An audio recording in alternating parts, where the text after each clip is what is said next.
Imagine you are driving down the highway, ready to pass a slow-moving truck. You step on the gas, and suddenly your car feels like it just got kicked from behind, or maybe it refuses to shift at all. That is a terrifying feeling, right? If your check engine light is staring back at you and you have scanned the code P2730, you are dealing with the transmission pressure control solenoid issue, specifically solenoid E. Let me break down what is happening inside your gearbox without getting too bogged down in engineering jargon. Your automatic transmission is basically a hydraulic computer. It uses fluid pressure to squeeze clutches and bands to change gears. To control that fluid, it uses little electric valves called solenoids. Think of them like the faucets in your house. When the computer, or PCM, wants to shift gears, it tells solenoid E to open or close to adjust the pressure. Now, the code P2730 specifically means the control circuit for this solenoid is reporting high voltage.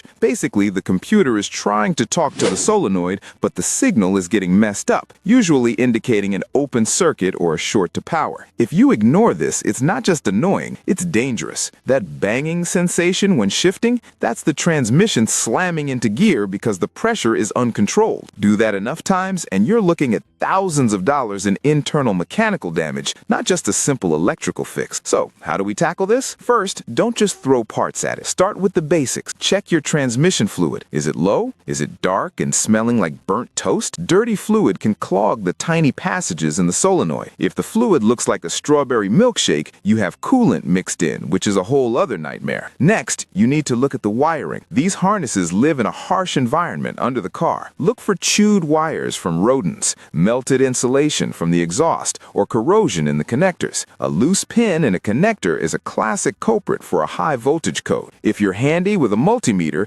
you'll want to measure the resistance of the solenoid itself and check for continuity in the wiring back to the computer. You're looking for 0 ohms of resistance in the wires. If the wiring is good and the fluid is clean, then the solenoid itself might be toast and needs replacing. Remember, always check for technical service bulletins, or TSBs, for your specific car model first. Sometimes manufacturers release updates that fix these glitches without you needing to get your hands dirty.